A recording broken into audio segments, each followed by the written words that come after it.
I'm Catherine Austin, and welcome to Living Karma Yoga. This is a show where we celebrate all that the yoga world has to offer, from the postures to music, mantra, meditation, travel, cooking, and so much more. You know, yoga for 1 hour just isn't enough in today's busy world, so we're going to help you take your yoga off the mat and into your life too. I hope you find here many tools to help you live the life you deserve, a life where you can literally vibrate love, joy, fulfillment, and abundance in all forms. So today we've got a great segment with Nancy McCauken, one of our teachers at Karma Yoga. Let me give you a little background on her. She taught freshman composition first at a small technical college in southeastern Ohio before she even moved to Michigan in 2001 to study yoga. Because of her varied background, Nancy has a very pragmatic approach to yoga. Her motto is breathe, be aware, and do what works for you. Nancy's primary influence is Krishnamacharya, but she also studies shamanism and is a Kundalini yoga teacher as well at Karma. So Nancy's classes are breath-based explorations of inner space. We love that. Welcome. Thank you, Catherine. It's good to be here. Yeah, it's so great to be back. So I love our segment today. It's called Stress Busters, and I was so excited when you had this idea to share, because these are going to be things that people can do anywhere, anytime, any place. We don't have to be in a yoga studio. Right.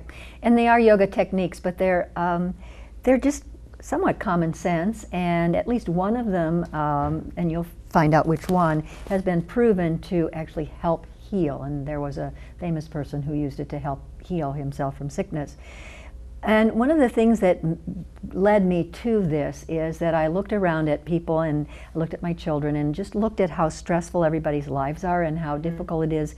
We were talking earlier about how difficult it is to get to a yoga studio and to dedicate even an hour or a half an hour at home on a regular basis. But there are little things that we can do to alleviate the stress that we have in our lives. So what's the typical stress responses that you see in everyday people walking around? Well, hunched shoulders, grumpy faces. If we're continually stressed, we try to create space for ourselves by being angry and kind of pushing one another away. I remember being, I was a mom of 4 and being at home, and I used to blow up routinely, and one of the reasons I finally figured out that it was so that I could have space in my own life. And then I recognized that I didn't even have to yell at people. All I had to do was ask for some space. But sometimes if we just take 5 minutes or even 3 minutes to sit down, close our eyes, and breathe deeply, we can alleviate some of the stress. And stress is a normal reaction, physiological response. And it's an adaptation. Well, it's a response as a result of the evolution of our species. So for short term, it's really, really helpful. If we're living in the woods and something like a tiger or a bear comes after us, that stress response elevates the heartbeat, shuts down the digestion, and we have extra energy in order to run. If we've got a presentation like this, and I was a little stressed coming in here because I was nervous, you know, I'm not used to being on television or in front of the camera.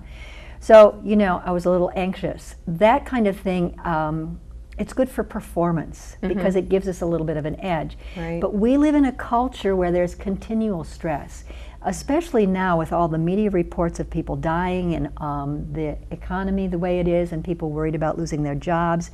I have one of my daughters works in higher education, and she went to a meeting in which the administrators of the university were wondering if they should teach their students that they're going to have to reinvent themselves 3 to 4 times through their life. Because things are changing so quickly, and that technology changes so fast that even if you're a techno wizard now, in 10 years the things you know might be obsolete, and you're going to, so that creates, just livelihood creates stress. And so over a long period of time, it's not helpful, it's not healthy at all. The cortisol levels rise, it leads to high blood pressure, it leads to heart problems, overweight, you know, weight gain. And so yoga can help alleviate that, because I think of it as a mini vacation from everyday life. Just and it's some like time out. Daily maintenance. If you do it every day, Right. and even small things, you keep the stress low. Right, right. And you need to back off. So the yoga techniques, generally, particularly breathing, initiate what Dr. Herbert Benson called or coined in 1975 the relaxation response. So it stimulates the parasympathetic nervous system, that rest or digest nervous system, so we can just go, It increases the oxygenation in the blood, it improves our mood, it improves the endorphins that we're feeling. So that's just the breathing, and then there are postures and meditation practices as well that work through the yoga practice. So it's a win-win situation. Most people don't even know they are so stressed out Right. until they have a physical manifestation in the body of a problem, of a Right. disease or a heart attack or something. And so sometimes people walk in our door at Karma Yoga at that point, Right. where it could have been caught a long time before. And then how about this day and age where Yogi Bhajan said we were going to, in 2013, be just inundated with electronics? Right? We're all looking at a screen all the time. Right. And what's that doing to our nervous system? Well, it makes me just always on edge. And so, you wake up in the morning, who's contacted me on Facebook? And one of the things that I find fascinating, funny, and also kind of tragic is that after I divorced, I just started doing email. And I would go to the email. I started doing dating from personal ads, and I had a boyfriend who lived about an hour and a half away, and I'd go to the email and hope that somehow that would take me out of my despair. Right. And I find that I'm still doing it.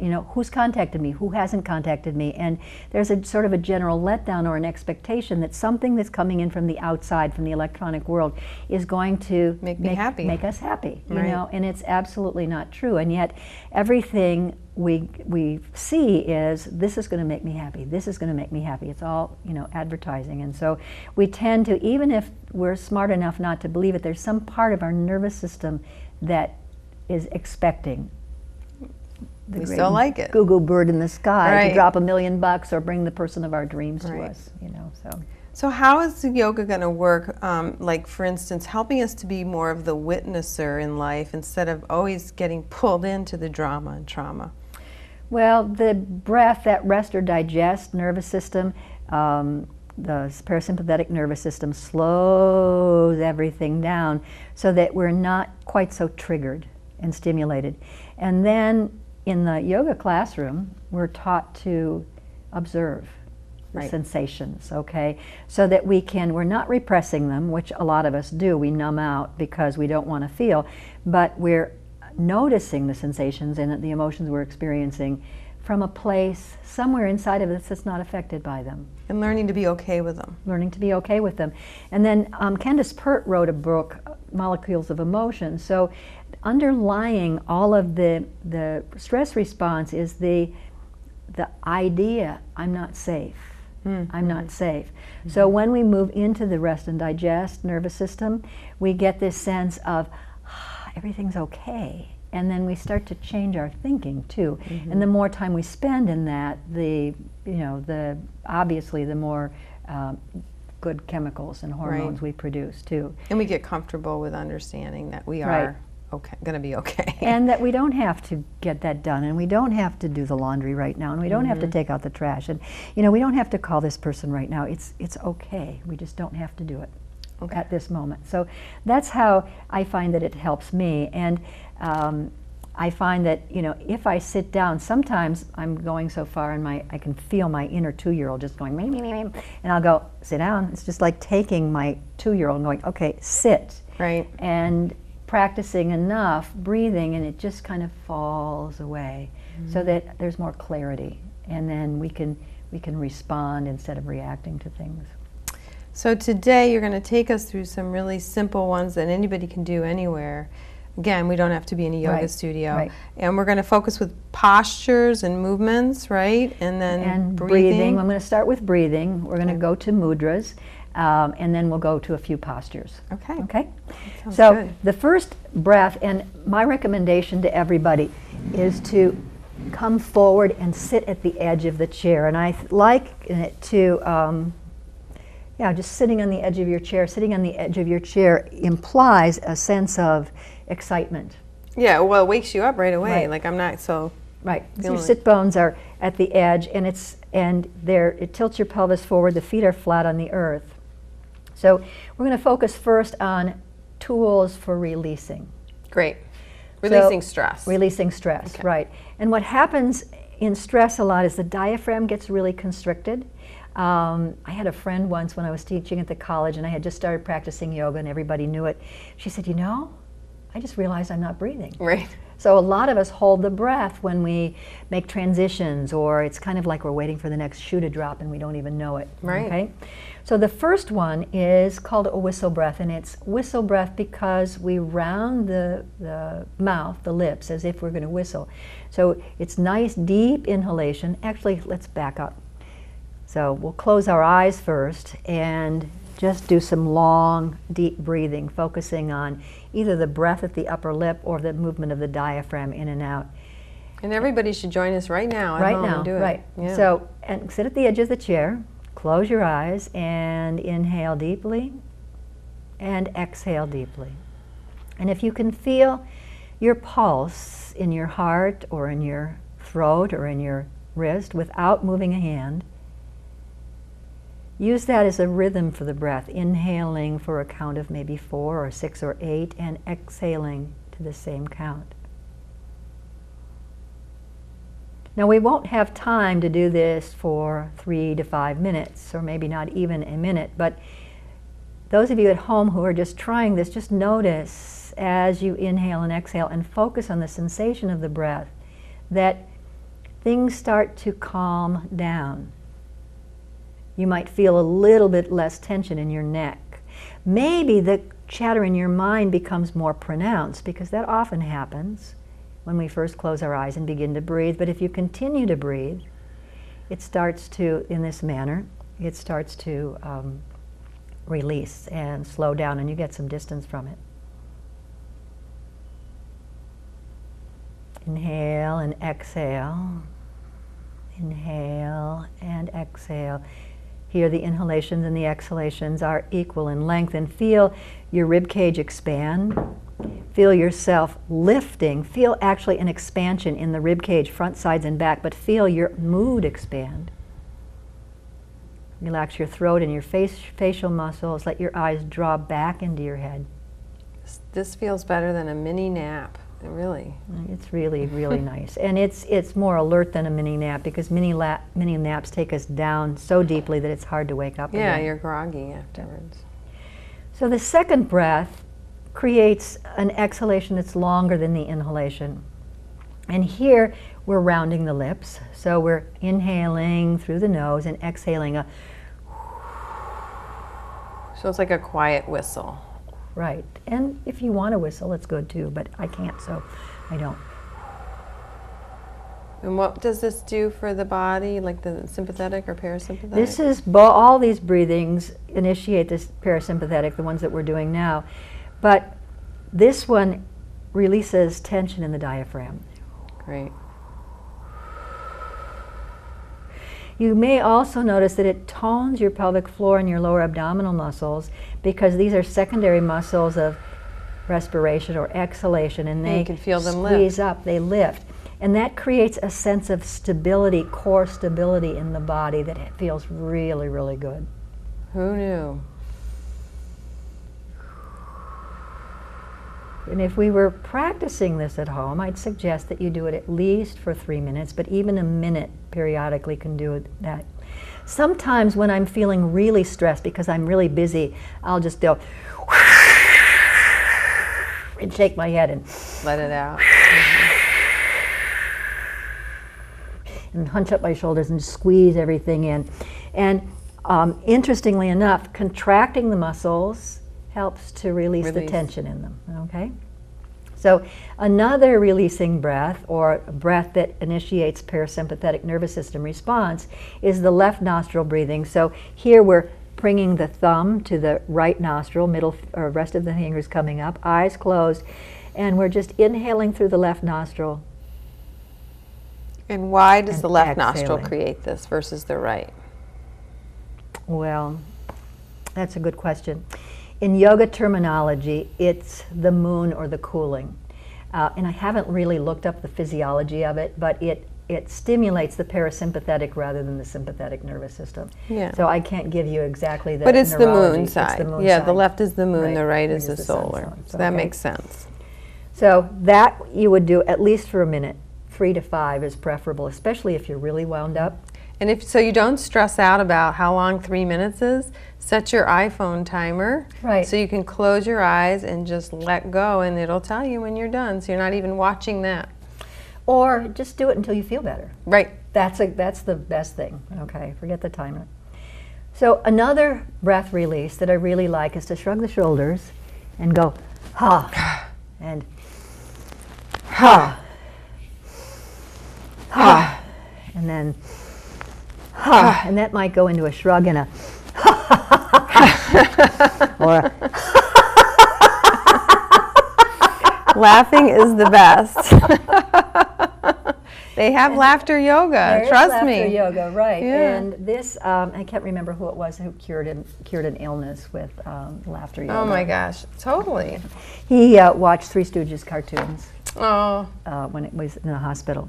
that'll do it. So one of the things that happens with stress is we might get very, very tired. So if you feel yourself stressed and tense, those practices we've just done would be really helpful.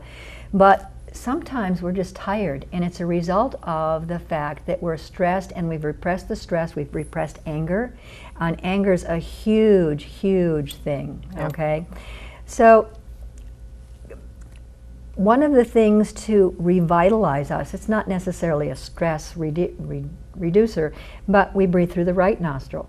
So left thumb comes to the left nostril, eyes closed, and we inhale through the right. And this is the solar side, so you're going to get energy because it's the solar. That stimulates the sympathetic nervous system. Now, many of us walk around with a deviated septum. Nasal passages are swollen, the bones are swollen, but if you have difficulty with either of these, right or left nostril breathing, draw the breath into the back of your throat as the first point of contact. Relax the nostrils, and you'll find it may be a little labored, but you can still breathe. And again, this would be for a minute or two. Well, sometimes when I wake up in the morning to do some of my pranayama or the breath exercises, one of my nostrils is definitely closed. But once I start the pranayama, it opens up pretty quick. Right. And at one time, when I first did yoga in my 20s, I was doing it from light on yoga, and I was suffering from severe bronchial kind of congestion. And I read in light on yoga that alternate nostril breathing would fix it. And so I did that. And that's this kind of inhaling, exhaling for about 10 minutes, and it went away. Yeah, pranayama is so powerful. So, which not is really discovered in typical Western yoga studios. Right, and it's prana is breath. It's the energy of the breath, and yama is generally translated as restriction, but it's prana ayama. Right. And so when you elide those, ayama means freeing. So it's really about freeing the breath or freeing the vital energies in the body is what pranayama is about through various specific techniques. And when we're stressed and fearful and resentful and angry, we're not breathing, so there's no prana, life force moving through us, hence that's why we feel exhausted. Tired. Right, all the time, exactly. So the next one is breath of fire, and that's from the Kundalini tradition. It's called breath of fire. It's analogous to Kapalabhati, which means skull shining. So it's snapping the navel in and out, but breathing through the nostrils, and it's a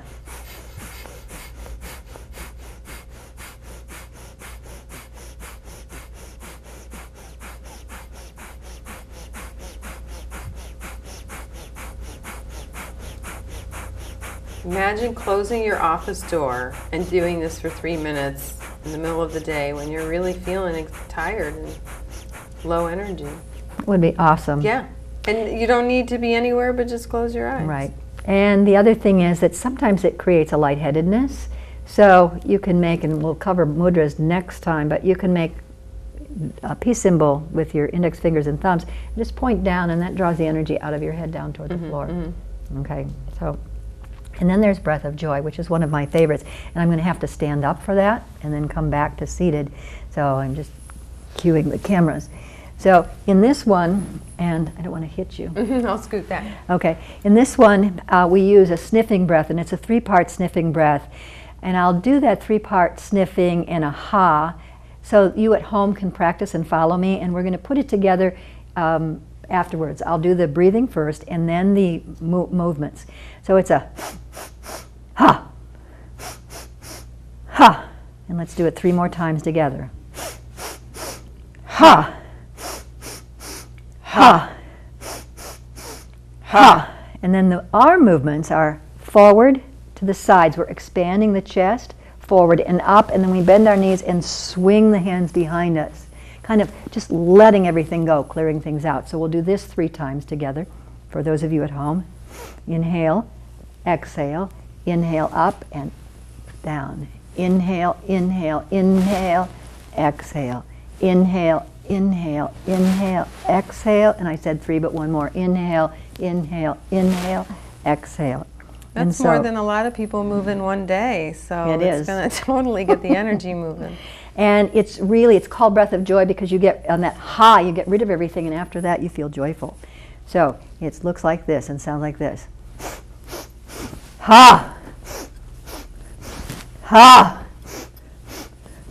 Ha! Ha! Now when I do it at home or in my classes, I really yell. Yeah, I noticed you do this in your classes. That's and great. You can hear it outside. But if you're in an apartment or you live with people who are easily rattled, you probably don't want to yell. Or teach them. Right. So mudras are next, and I'm going to kind of run through this because I realize I'm running out of time. And what is a mudra quickly? Mudra is a hand position that channels energy to in specific ways in the body. So our fingertips have, if you've ever been stung by a bee on your fingertips or pricked your fingers, they're extremely sensitive. So when we touch various fingers to one another and bring them in front of our bodies or relationship to the body, it directs energy. Now, not every mudra works for everybody, but you often see politicians and speakers with their hands like this. This is a centering mudra called Hakini. The name isn't important, but all the fingertips to come together, and we can put this in various places, relationships to the body, but I really like it here because my emotional center is the most tumultuous. And so when I hold it here, as if I'm holding a ball of energy right in front of this chakra with the middle finger pointing down about 45 degrees, I feel really centered. So it's a wonderfully centering mudra if you're feeling anxious. Nice. Moving on quickly. Bu we mentioned, it's peace symbol. The thumb presses the index finger and ring finger down, and then this is really good for anxiety or if you're feeling lightheaded. It draws the energy down. There's a triangulation effect from up here all the way down, and it grounds the energy. It's kind of like a lightning rod, drawing the energy down toward the floor. And I teach this a lot to my students, and I see a lot of them in class sometimes using it. Okay. One other mudra that I really like for comfort, right hand on the heart, left hand, deep breathing, inhaling and exhaling. So we're holding our heart. This is a higher heart here, the higher heart of love and unconditional love, and it's also the center of immunity of the body, the location of the thymus gland. So holding here and breathing deeply feels really, really good if we need calming. Well, you know, when you're a heart patient in the hospital and you've had surgery, they give you like a teddy bear, a heart buddy, and they're supposed to hold them on their chest. Well, it's the same thing. Yep, really cool. Thanks for saying that. I remember my dad having one. Nice. Time for maybe 2 more things. The best posture that I know for stretching out, and you can do this in your office on a chair or a table, is to just stretch out. It's a half forward bend supported it gets the backs of your legs. You could move. Yeah, you're getting your entire around. back, you're Right. getting the hamstrings. I do this all the time on the airplanes. When I'm on long flights, this is what I can do. And then, before the wrap up, one more energizing thing that I really, really love, and it's marching. So this is a mudra called Gyan Mudra. It's called the Mudra of Wisdom, and it circulates kind of expansion into the body. Fingers up, and then we inhale and exhale and inhale and exhale. And if you do this for a minute,